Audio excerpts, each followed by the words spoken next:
Cursed energy itself is a negative substance. It's born from negativity leaked through negative human emotion, and when compiled together, it can even give birth to cursed spirits. Sorcerers use cursed energy for basically everything a sorcerer does, from amplifying strikes to powering curse techniques. High-level cursed energy volume, output, and control are a central part to any strong sorcerer in JJK. But while cursed energy itself is pretty simple, its counterpart isn't. While negative cursed energy is something every sorcerer has experience using positive energy is rare outside of the undeniable strongest in the series, and for many grade 1 sorcerers, using positive energy can seem impossible. If you think of cursed energy as a literal negative, then multiplying negative cursed energy by more negative cursed energy together, you can actually create positive energy. This is reverse curse technique at its core, and understanding this signifies a sorcerer's nearly unparalleled level of cursed energy control. Its overcomplicated nature also created many misconceptions across the fandom about reverse curse technique and positive energy as a whole. It also really isn't explained all too much throughout the manga, unlike the standard negative cursed energy, and with the new exposition of reverse curse technique in these recent chapters, it makes all the more sense to finally talk about it. In this video, I'll be going over everything you need to know about using reverse curse technique and clearing up any misconceptions I've seen along the way.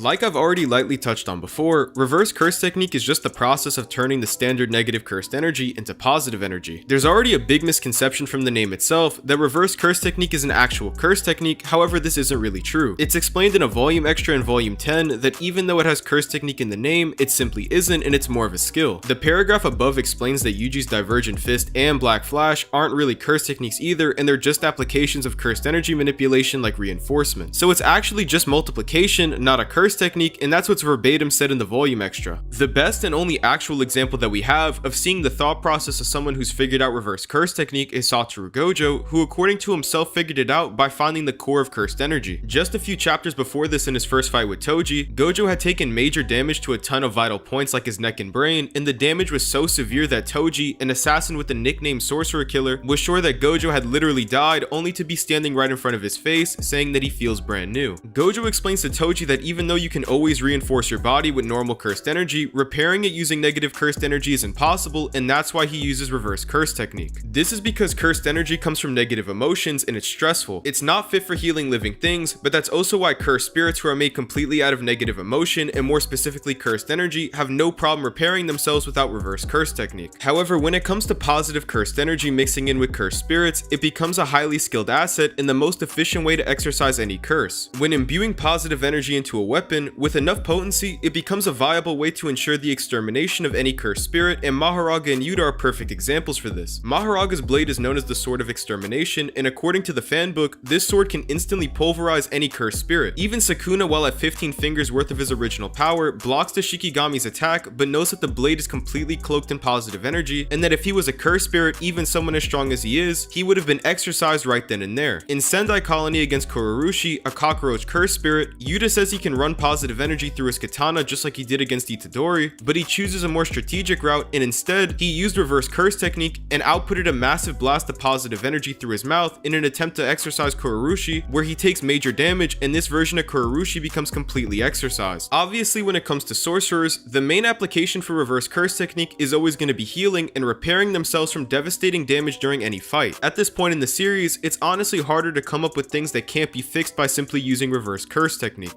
Gojo, who I mentioned already, and Kinji Akari have come back from the verge of death, and Akari specifically was saved multiple times in one fight, despite losing entire limbs or taking direct shots to the brain from Kashimo's lightning strike. When it comes to using reverse curse technique in combat, Akari is some sort of a special case. He's the only sorcerer in the series to actually make use of the technique without actually knowing how to perform it. This is because Akari's curse technique by default comes with his domain expansion Idle Death Gamble, which is just simply way too much to fully break down in this video, but in short, inside of Akari's domain, he plays a game and reaches certain conditions to be granted some sort of special effects in a mode called Jackpot. He's granted an unlimited, or even according to some translations, an infinite amount of cursed energy, but that also causes his body to perform a fully automatic form of reverse curse technique, just so his body doesn't simply literally break apart from the insane amount of cursed energy that's going to be surging through his body during Jackpot mode. Akari can repair his body passively from all the damage I mentioned earlier, even while unconscious, and it's one of the best applications of the technique in combat that we've ever seen. Others like Yuta Akotsu, Yuki Tsukumo, and Kenjaku can all be seen repairing their arms back to their fully functional condition after taking critical damage. Yuta had his arm literally burnt and charred off by Ryu's Granite Blast, and it's important to keep in mind that Ryu boasts having the highest output of cursed energy throughout the Culling games. Yuki had taken a direct shot from Kenjaku's domain, which led to her taking severe severe damage to her arm, and Kenjaku had completely broken off both of his arms trying to block a punch from Yuki. While you can probably tell that all damage to the physical body for the most part can be repaired by simply using reverse curse technique, when we look a little bit deeper, it's not so simple and it definitely has its limits. Damage to the soul is one thing that not even reverse curse technique can fix. In chapter 27, Mahito had manipulated and contorted the shape of Junpei's soul to then change the shape of his physical body. Yuji had seen Sukuna use reverse curse technique back in the detention facility to repair his own body, and even come back from the dead after Sukuna had ripped out his heart, so he tries to make a deal with Sukuna to fix Junpei, but Sukuna for some reason declines. Mahito sits and thinks about it for a little bit and then concludes that there's only one reason why Sukuna would decline. According to Mahito, it's not like Sukuna couldn't do anything about fixing Junpei's soul using reverse curse technique, but maybe it's that he can't heal others. What Mahito says right here doesn't even really make sense for a few reasons. The first is that we know for a fact that Sukuna can heal others. Not only do we literally see it later in the Shibuya incident while Sukuna heals Megami while being in a quote suspended death, but the fanbook itself even comments that Sukuna is one of the few people who can actually heal others by using reverse curse technique. There's also another fan translation from a team called Nanami Says that gives some more insight on what Mahito had actually said. They end up clarifying that Mahito is actually saying that Sukuna can't heal the soul using reverse curse technique, and that's why he can't heal Junpei. This makes a lot more sense in context, considering saying Sukuna can't heal others using reverse curse technique doesn't make any sense in the first place. Another limited aspect of reverse curse technique, which has only been made known recently, is repairing a specific part of the sorcerer's brain. In the recent chapters of the manga, both Gojo and Sukuna have been continuously repairing the frontal cortex in each of their brains with one domain expansion after another. Normally after using a domain, the caster's curse technique becomes burnt out and harder to use, and it's impossible to open up a follow-up domain expansion. By repairing a specific part of the brain using reverse curse technique, the caster can stop the burnout and have the full use of their curse technique again to the fullest extent, and even open up another domain expansion. The problem with constantly using a domain in reverse curse technique is because it's essentially like breaking your brain and repairing it over and over and over again, and that's exactly what Gojo and Sukuna have been doing this entire fight. Yuta compares the brain to an engine and explains that the burnt out curse technique is like an engine overheating. The machine isn't broken, but it needs to be cooled down, and if not, it won't function properly. Kusakabe says the brain is like a black box system, especially when it comes to curse techniques, and because of that, it isn't really easy to heal. In Gojo and Sukuna's case, doing this over and over led to both of them severely damaging their brains, and now made expanding a domain a completely unusable option, and what Gojo and Sukuna are experiencing right now, it's not something that reverse curse technique can fix at the moment. Different sorcerers are also capable of performing certain applications of reverse curse technique while others cannot, despite both groups of sorcerers all using reverse curse technique at the highest level. In the Jujutsu fanbook, there's a list of every single person who can actually heal other people using reverse curse technique, and it's Yuta, Sukuna, and Shoko. It's actually stated that Gojo himself can't heal others using reverse curse technique, even though he's mastered constantly keeping it running in his brain and curse technique reversal. However, there's also things that Gojo can do with his reverse curse technique that Yuta, for example, can't. Gojo repairing his burnt out curse technique is something 100% Yuta cannot replicate according to himself, despite being able to heal others using reverse curse technique while Gojo cannot. Removing poisons and regenerating an arm are also apparently insane feats to perform using reverse curse technique. It's harder to remove poisons because it requires you to first find the poison in your body and then remove it, and Kashimo comments that you need high level reverse curse technique to be able to pull it off. As for regenerating an arm, we don't know exactly why Ryu considers this one hell of a feat to pull off, but if I had to guess, it'd be because of the massive amount of cursed energy used up when using reverse curse technique. We see in Sendai Colony, Yuta, who even in base has more cursed energy than even Satoru Gojo, only begins to bottom out after constantly using reverse curse technique to repair his body. Keep in mind the damage that Yuta had repaired was nothing compared to losing an arm, and at worst, it was him repairing his arm after being burnt by Ryu's Granite Blast, which is the feat I mentioned earlier. Destroying the brain in one blow, or stopping the connection between the brain and the rest of the body, are the fastest and only guaranteed ways to stop reverse curse technique from functioning. Without a brain, the positive energy can't be directed, leading to a fatal blow on any sorcerer, and it's exactly why Gojo explains to Toji that he should have cut off his head. However, as of right now, there's never been anyone able to pull this off on any sorcerer because it's not that simple. Akari, for example, was the first to show us that using reverse curse technique, you can actually heal while you break. It's basically just repairing the damage before the damage is even fully dealt. Gojo had done the same thing while taking the full force of Sukuna's domain, despite Sukuna's sure hits all landing on Gojo, and with Sukuna even slashing Gojo's neck at one point, but Gojo was still able to fight using reverse curse technique at maximum output to constantly repair his body. Sorcerers who gain access to reverse curse technique also automatically get access to curse technique reversal. When it comes to powering curse techniques, the two ways ways are lapse and reversal. Lapse refers to rotating your cursed energy forward to power cursed techniques with negative cursed energy, whereas reversal rotates your cursed energy backwards to power your cursed techniques with positive energy instead. However, using reversal also leads to the technique having the completely inverse effect and consumes twice the normal amount of cursed energy. When Gojo's neutral limitless is strengthened by negative cursed energy, he can now use the convergence of space, or better known as blue, to attract and pull objects like a magnet. When the limitless is now strengthened by positive energy, Gojo's convergence of space turns into the divergence of space, which is also known as red, which is also the inverse color of blue. Instead of pulling or attracting objects, Gojo can now repel and launch objects or people across insanely far distances. Examples of curse techniques actually being used in reversal are very few and far between, and this is probably because of just how rare it is in general for someone to be using reverse curse technique in the first place, and there's also just some curse techniques that sound stupid to be applied in reversal format. Like, imagine if Nanami 7-3 was applied in reversal format and was now 3 and 7. The only sorcerers in the series to use reversal are Gojo and Kenjaku. Gojo, I've already explained, simply converts his limitless as blue to red, but Kenjaku instead switches his anti-gravity curse technique to a normal gravity amplifying curse technique to increase the weight of the gravity around him.